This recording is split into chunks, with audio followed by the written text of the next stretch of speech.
ശ്രീരാം മാം, നമസ്കാരം. നമസ്തേ. പിണറായി വിജയൻ ചെകുത്താനും കടലിനിടയിലാണ്. ഒരു സൈഡിൽ അൻവർ, ഒരു സൈഡിൽ ADGP, രണ്ടുപേരും വിശ്വസ്തർ. എന്തെങ്കിലും വാ തുറന്ന് പറഞ്ഞാൽ, അൻവറിനെതിരെ പറഞ്ഞാൽ എല്ലാ തെളിവുകളും അൻവർ പുറത്തുവിടും. ADGPക്കെതിരെ എന്തെങ്കിലും നിയമ നടപടി സ്വീകരിച്ചാൽ ADGPയും പിണറായിക്ക് പണി കൊടുക്കും. ഇതിനിടയിലാണ് ഇന്ന് സ്വപ്ന സുരേഷ് വീണ്ടും രംഗപ്രവേശനം ചെയ്തിരിക്കുന്നു. ADGP അജിത് കുമാറിനെതിരെ വലിയ വെളിപ്പെടുത്തലുകൾ നടത്തുന്നു. ഫോൺ പിടിച്ചുകൊണ്ടുപോയതടക്കം, സരിത്തിനെ കൊണ്ടുപോയതടക്കം ADGPയുടെ ഒരു മാസ്റ്റർ പ്ലാൻ ഉണ്ടായിരുന്നു എന്നുള്ളത്. സ്വർണ്ണക്കടത്തുമായി ബന്ധപ്പെട്ട സ്വപ്ന നിരവധി ആരോപണങ്ങളാണ് പിണറായി സർക്കാരിനെതിരെയും മകൾക്കെതിരെയും ഒക്കെ ഉന്നയിച്ച് രംഗത്തെത്തിയത്. പിന്നീട് ഈ അന്വേഷണങ്ങളൊക്കെ എവിടെ എത്തിയെന്ന് ചോദിച്ചാൽ നമുക്കറിയില്ല. അതൊക്കെ പുകമറയായി പോയി എന്ന് തന്നെ പറയേണ്ടി വരും. എന്താണ് ഈ വിഷയത്തിൽ പിണറായി ഇതിലെങ്കിലും എന്തെങ്കിലും നടപടി സ്വീകരിക്കാനും വാ തുറക്കാനും സാധ്യതയുണ്ടോ? തന്നെ ഇതിൽ പിണറായി വാ തുറക്കുമോ എന്നുള്ളത് യാതൊരു സംശയവും കൂടാതെ പറയാൻ കഴിയും. പിണറായിക്ക് വാ തുറക്കാൻ കഴിയില്ല. കാരണം ഈ കാലഘട്ടങ്ങളിലെല്ലാം പിണറായും കൂട്ടരും ചെയ്തു കൂട്ടിയ പ്രവൃത്തികളാണ് അതിന് കാരണം. കേരളത്തിൽ യഥാർത്ഥത്തിൽ ഒരു ഭരണമാണോ നടക്കുന്നത്, ഗുണ്ടാരാജാണോ എന്ന് സംശയിക്കേണ്ടിയിരിക്കുന്നു. കാരണം കഴിഞ്ഞ സർക്കാർ അധികാരത്തിൽ വന്ന ശേഷം, ആദ്യത്തെ സർക്കാർ മുതൽ അതിനുശേഷം വന്ന സർക്കാർ അടക്കം അധികാരത്തിൽ വന്നത് മുതൽ ഏതൊക്കെ തരത്തിലുള്ള ആരോപണങ്ങളാണ് പിണറായി വിജയനെതിരെ ഉയർന്നു വന്നിട്ടുള്ളത്. ആ ആരോപണങ്ങളെ എല്ലാം പോലീസിനെ ഉപയോഗിച്ചും അത് ഭരണ സംവിധാനങ്ങളെ ഉപയോഗിച്ചുകൊണ്ട് നിഷ്ക്രിയമാക്കുന്ന കാഴ്ച നമ്മൾ കണ്ടുകൊണ്ടിരുന്നതാണ്. ഈ സ്വപ്ന സുരേഷിന്റെ ആരോപണം പുതിയൊരു ആരോപണമല്ല. സ്വപ്ന സുരേഷിന് കൃത്യമായി അറിയാമായിരുന്നു ആരാണ് പിണറായി വിജയന് വേണ്ടി രംഗത്ത് വന്നതെന്നും ആരാണ് എന്നും അന്ന് അറിയാമായിരുന്നു. അതിന് കാരണം ഏറ്റവും കൂടുതൽ ഭരണതലത്തിൽ സ്വാധീനമുണ്ടായിരുന്ന ഇപ്പോഴത്തെ പിണറായി വിജയന്റെ P ശശിയെ പോലെ ഏറ്റവും അടുത്ത ആളായിരുന്ന ശിവശങ്കറിന്റെ കാര്യങ്ങൾ അറിയുന്ന ആൾ എന്ന രീതിയിലും ഭരണ സംവിധാനങ്ങളുമായി ഏറ്റവും അടുപ്പമുള്ള വ്യക്തി എന്ന രീതിയിലും സ്വപ്ന സുരേഷിന് എല്ലാ വിവരങ്ങളും കൃത്യമായി അറിയാമായിരുന്നു.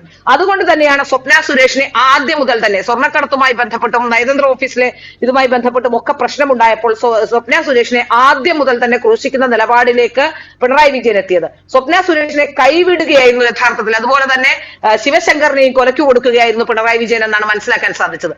ശിവശങ്കർ ഒരു IAS ഉദ്യോഗസ്ഥനായിരുന്നത് കൊണ്ടും കുറച്ച് മാന്യത ഉണ്ടായിരുന്നത് കൊണ്ടുമായിരിക്കാം. മാത്രമല്ല പിണറായി വിജയനെ പൊതുസമൂഹത്തിൽ ഒറ്റിക്കൊടുക്കാൻ ശിവശങ്കർ തുനിഞ്ഞില്ല. പക്ഷെ അതിന് ശിവശങ്കറിന് ഗുണമുണ്ടായി. യഥാർത്ഥത്തിൽ ഇതിൽ സ്വപ്ന സുരേഷിനെയാണ് അവർ കൊലയ്ക്ക് കൊടുത്തത്. ആ കാര്യം നമുക്ക് വ്യക്തമായി അറിയുന്ന കാര്യമാണ്. ഈ ആരോപണം സരിത്തിനെ പിടിച്ചുകൊണ്ടുപോയ ആ ദിവസം തന്നെ അന്ന് വിജിലൻസിന്റെ ചുമതലയിലായിരുന്നു ADGP അജിത് കുമാർ. ഈ അജിത് കുമാർ അന്ന് ചെയ്ത കാര്യങ്ങൾ, അതുപോലെ ഷാജ് കിരണിനെ അടക്കം രക്ഷിക്കാൻ നടത്തിയ കാര്യങ്ങളൊക്കെ നമ്മൾ കണ്ടതാണ്. അത് കൃത്യമായി തന്നെ ആളെ പറഞ്ഞുകൊണ്ട് തന്നെയാണ് അന്ന് സ്വപ്ന സുരേഷ് വളരെ കൃത്യമായി തന്നെ ഇത് സമൂഹത്തോട് പറഞ്ഞത്. പക്ഷെ സ്വപ്ന സുരേഷിനെ സംബന്ധിച്ച് ഒരു ഘട്ടത്തിൽ അവർ സ്വർണ്ണക്കടത്തിന് കൂട്ടുനിന്ന് പോയത് കൊണ്ട് അവർ പറയുന്ന എല്ലാ കാര്യങ്ങളും ശരിയാണോ എന്ന സംശയത്തിലേക്ക് ജനങ്ങളെ എത്തിക്കുന്ന രീതിയിൽ കുറച്ചെങ്കിലും ആൾക്കാരെ കബളിപ്പിക്കാൻ അന്ന് പിണറായി വിജയന് കഴിഞ്ഞു. പക്ഷേ സ്വപ്ന സുരേഷിന്റെ വാക്കുകൾ കേൾക്കുന്ന ഏവർക്കും ഈ കാര്യം വ്യക്തമായിരുന്നു. ഇപ്പോൾ PV അൻവർ അത് ഉന്നയിക്കുമ്പോൾ, PV അൻവർ കൃത്യമായി സ്വർണ്ണക്കടത്തിലേക്ക് വിരൽ ചൂണ്ടുമ്പോൾ ഞാൻ മനസ്സിലാക്കുന്നത് PV അൻവറിന്റെ ലക്ഷ്യം യഥാർത്ഥത്തിൽ ഈ ADGP അജിത്തോ സുജിത്തോ അല്ല. ഇതിൽ ഏറ്റവും കൂടുതൽ ലക്ഷ്യം വെക്കുന്നത് ശശിയെയും പിണറായി വിജയനെയും തന്നെയാണ് എന്ന കാര്യത്തിൽ ഉറപ്പിച്ചു പറയാൻ കഴിയും. കാരണം മാധ്യമങ്ങൾക്ക് മുന്നിലേക്ക് വന്നുകൊണ്ടാണ് ഈ ആരോപണങ്ങൾ അൻവർ ഉന്നയിക്കുന്നത്. ആരോപണങ്ങൾ ഒരു പരാതിയായെങ്കിലും മുഖ്യമന്ത്രിയുടെ അടുത്തേക്കല്ല എത്തിയത് എന്നുള്ളത് ഏറ്റവും ശ്രദ്ധേയമാണ്. ഇവിടെ നമ്മൾ ശ്രദ്ധിക്കേണ്ട മറ്റൊരു കാര്യം, നമ്മൾ ഏറ്റവും ഗൗരവത്തോടെ കാണേണ്ട ഒരു വിഷയമാണ്.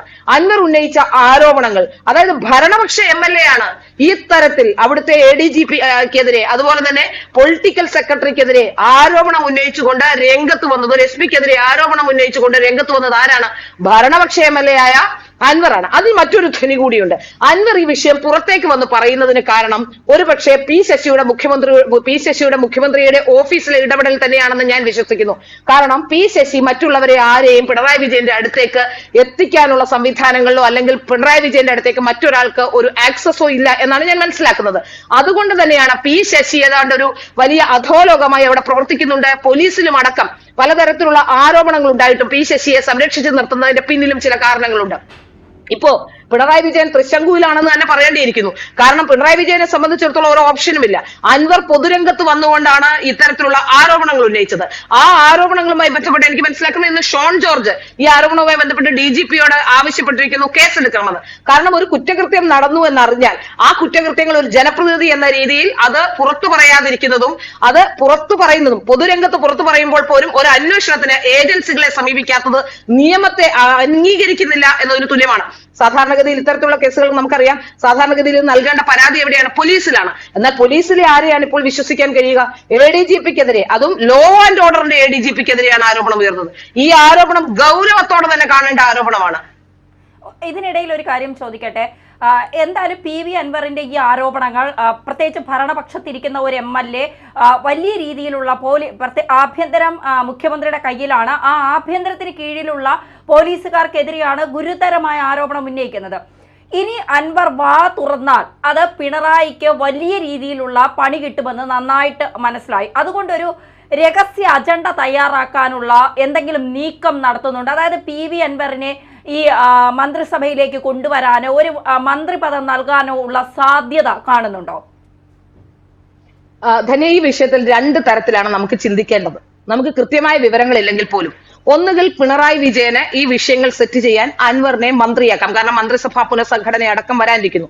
മന്ത്രിസഭാ പുനഃസംഘടന കാരണം ഈ തെരഞ്ഞെടുപ്പുമായി ബന്ധപ്പെട്ടുണ്ടായ പ്രശ്നങ്ങൾ, തെരഞ്ഞെടുപ്പിൽ CPM പിന്നോക്കം പോയത്, അത് ഇ പി ജയരാജനെ പുറത്തു കളഞ്ഞ അടക്കമുള്ള വിഷയങ്ങൾ, BJPയുമായുള്ള ബന്ധം ആരോപിച്ചുകൊണ്ടാണ് EP ജയരാജനെ പുറത്തു കളയുന്നത്.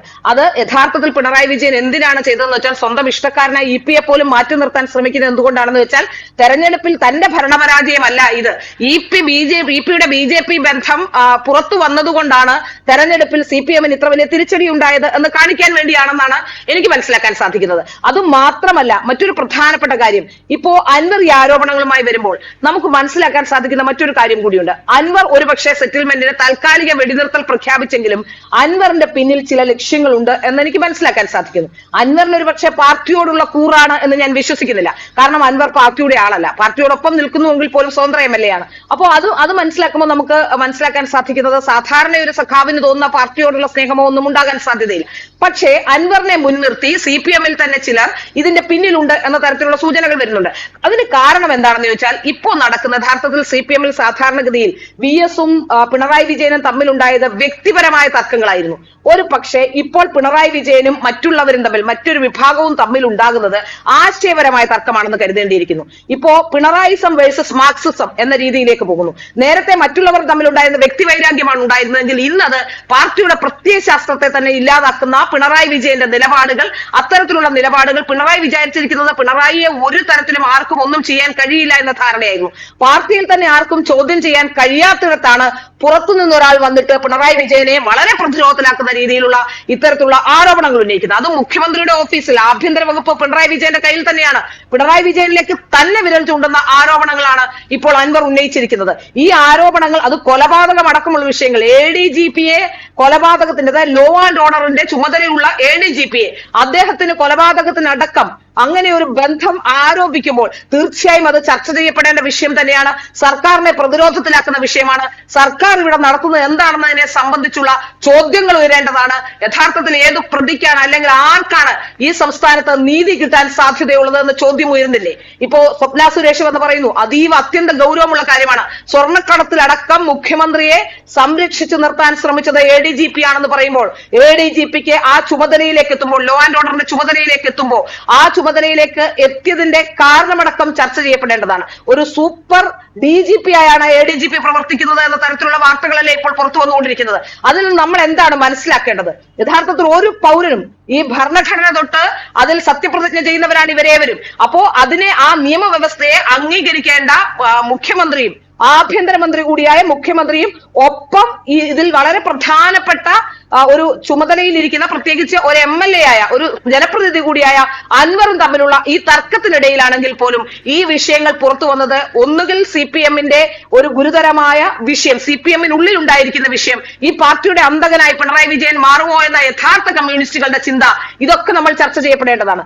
ഒരു പക്ഷേ ഈ അൻവറിന്റെ വ്യക്തിപരമായ താല്പര്യം കൊണ്ടാണെങ്കിൽ മന്ത്രിസ്ഥാനം വാങ്ങിച്ചുകൊണ്ട് അൻവർ മാറി നിൽക്കാൻ ശ്രമം നടത്തും. ഇനി അഥവാ അല്ല, ഈ പാർട്ടിയെ സംരക്ഷിക്കാനുള്ള ആരുടെയെങ്കിലും തീരുമാനമാണ് അൻവറിന് പിന്നിലെങ്കിൽ യഥാർത്ഥത്തിൽ ഇത് സെറ്റിൽ ചെയ്യാനുള്ള സാധ്യതയില്ല. ഈ പ്രശ്നങ്ങൾ പാർട്ടിയിൽ ഒരു തിരുത്തൽവാദം വേണം എന്ന ആവശ്യം തിരുത്തൽ നയവും തിരുത്തൽ രേഖയും ഒക്കെയായി മുമ്പോട്ട് പോകുന്ന ഈ സാഹചര്യത്തിലാണ് ഇത്തരത്തിലുള്ള വിഷയങ്ങൾ വരുന്നത് എന്നുള്ളത് ഏറ്റവും ശ്രദ്ധേയമായ കാര്യമാണ്. യഥാർത്ഥ കമ്മ്യൂണിസ്റ്റുകൾ എന്ന കമ്മ്യൂണിസത്തിന് പുറത്താണ് നമുക്കറിയാം. പിണറായി വിജയനാണ് ഇതിന്റെ അച്യുതണ്ടായി പ്രവർത്തിക്കുന്നത്. പിണറായി വിജയൻ തീരുമാനിക്കുന്നതിനപ്പുറം ഒരാൾക്കും ഒന്നും ചെയ്യാൻ കഴിയില്ല. അപ്പോഴാണ് അൻവർ പരസ്യമായി പൊതുരംഗത്ത് പറഞ്ഞുകൊണ്ട് ഒരു വെല്ലുവിളി നടത്തുന്നത്. അൻവർ എന്തുകൊണ്ടാണ് ഒരു കേസുമായി കോടതിയിലേക്ക് പോകാൻ സാധിക്കാത്തത്? അൻവർ യഥാർത്ഥത്തിൽ ചെയ്യേണ്ടത് അതല്ലേ? അൻവറിന് അവിടെ എന്തോ ഒരു പ്ലാൻ ഉണ്ട് എന്ന സംശയം നമുക്കുണ്ടാകുന്നുണ്ട്. അൻവർ യഥാർത്ഥത്തിൽ തീർച്ചയായും ഒരു പരാതിയുമായി മുന്നോട്ട് പോയാൽ ADGP അടക്കമുള്ള സ്വർണ്ണക്കടത്തടക്കമുള്ള വിഷയങ്ങളിലേക്ക് വീണ്ടും ചർച്ച തിരിയുന്ന സാഹചര്യം ഉണ്ടാകും. പിണറായി വിജയന്റെ മകളും അടക്കം ആരോപണത്തിന്റെ നിഴലിൽ നിൽക്കുന്ന സംഭവമാണ്. മുഖ്യമന്ത്രിയുടെ ഓഫീസ് ആരോപണ നിഴലിലാണ്. പക്ഷെ ഒരു കാര്യം നമുക്ക് ഉറപ്പിക്കാം, പിണറായി വിജയനോടല്ലാതെ ആരോടും സ്നേഹമുള്ള ഒരാളല്ല. പിണറായി വിജയൻ ആകെ സ്നേഹമുള്ളത് വീണ വിജയനോട് മാത്രമാണ്. അതുകൊണ്ട് ഒരു പക്ഷേ ഈ ADGP അജിത്തിനെയും അതുപോലെ തന്നെ ഈ ശശിയെയും ഒക്കെ കൈവിടാൻ സാധ്യതകളുണ്ട്. കാരണം നമ്മൾ കണ്ടതാണ് ഏറ്റവും കൂടുതൽ പിണറായി വിജയനെ സംരക്ഷിച്ചു നിർത്തിയുന്ന ശിവശങ്കറിനെ അടക്കം കൈവിട്ട സാഹചര്യം നമ്മളുടെ മുന്നിലുണ്ട്. അതുപോലെ സ്വപ്ന സുരേഷിനെ അറിയുക പോലും ഇല്ല എന്ന് പറഞ്ഞ സാഹചര്യമൊക്കെ നമ്മളുടെ മുന്നിലുണ്ട്. അതുകൊണ്ട് തന്നെ പിണറായി വിജയനെ വിശ്വസിച്ചുകൊണ്ട് പിണറായി വിജയനൊപ്പം നിൽക്കുന്നവർക്ക് മുന്നോട്ട് പോകാൻ കഴിയുമോ എന്ന ചോദ്യവും പ്രസക്തമാവുകയാണ്. അൻവർ ഇപ്പോൾ ഫോക്കസ് മറ്റുള്ളവരിലേക്ക് ADGP അജിത്തിലേക്കോ അല്ലെങ്കിൽ മറ്റുള്ളവരിലേക്കോ ഒക്കെ തിരിക്കുകയാണ് എന്നാണ് എനിക്ക് മനസ്സിലാക്കാൻ സാധിക്കുന്നത്. ഏതായാലും ഇതൊരു ഗുരുതരമായ വിഷയമാണ്. സംസ്ഥാനത്തിന്റെ ക്രമസമാധാന ചുമതലയുള്ള ADGP, ആ ADGP കൊലപാതക കേസിലടക്കം പ്രതിയാണെന്ന് പറയുമ്പോൾ അതിന്റെ ഗൗരവം എത്രത്തോളം ഉണ്ട്? ഏത് വ്യക്തിക്കാണ് നമുക്ക് നീതി കിട്ടുക? ഏത് വ്യക്തിയുടെ ജീവനാണ് സംരക്ഷണം നൽകാൻ കേരളത്തിലെ ലോ ആൻഡ് ഓർഡറിന്റെ ചുമതലയുള്ള ഈ ADGPക്ക് സാധിക്കുക? നമ്മളൊക്കെ ഇവരെയൊക്കെ വിശ്വസിച്ചല്ലേ നമ്മൾ റോഡിലൂടെ ഇറങ്ങി നടക്കുന്നത്? നമുക്കൊരു പോലീസ് സംവിധാനമുണ്ട്. ഈ സംവിധാനം കൃത്യമായ രീതിയിൽ പാലിക്കും, അല്ലെങ്കിൽ നമ്മളെ രക്ഷിക്കും, അല്ലെങ്കിൽ നമുക്കൊരു നിയമ സംവിധാനമുണ്ട്. ആ നിയമ സംവിധാനത്തിന് മുന്നിൽ നമുക്ക് ജീവിക്കാം എന്ന് കരുതി നിൽക്കുമ്പോൾ വേലി തന്നെ വിളവ് തിന്നുന്ന കാഴ്ചയല്ലേ ഈ കാണുന്നത്? യഥാർത്ഥത്തിൽ എന്തുകൊണ്ടാണ് എനിക്ക് മനസ്സിലാകുന്നില്ല.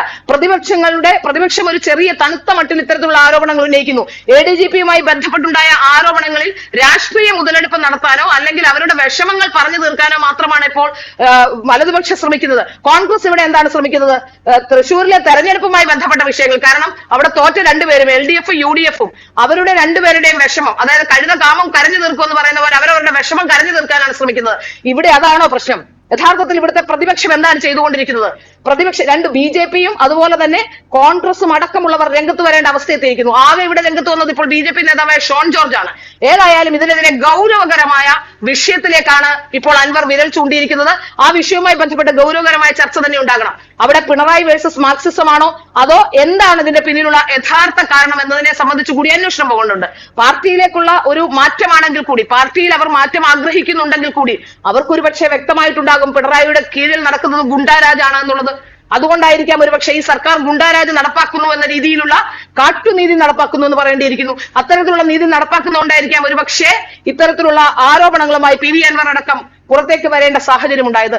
ഒരു പ്രതിപക്ഷ MLA ആയിരുന്നുവെങ്കിൽ ആ ആരോപണങ്ങളെ നമുക്ക് ചിരിച്ചു തള്ളാമായിരുന്നു, അല്ലെങ്കിൽ അതൊരു ആരോപണമാണ്, രാഷ്ട്രീയമാണ് എന്ന് പറയാമായിരുന്നു. പക്ഷേ ഈ ആരോപണം വരുമ്പോൾ ഇത് ഗൗരവമുള്ള ആരോപണം തന്നെയാണ്.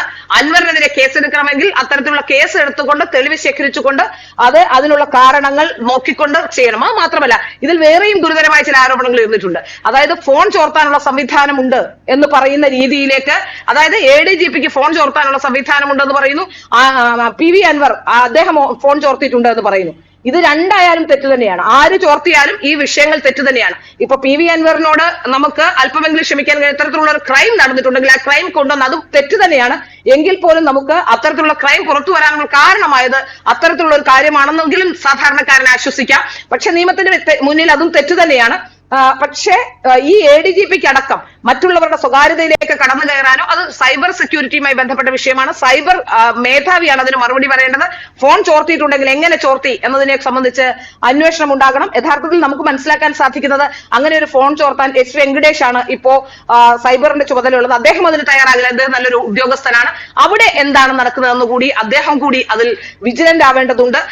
ഏതായാലും ഇത് വലിയ ഗുരുതരമായ തെറ്റ് തന്നെയാണ്. ആ കാര്യം പറയാതിരിക്കാൻ തരമില്ല.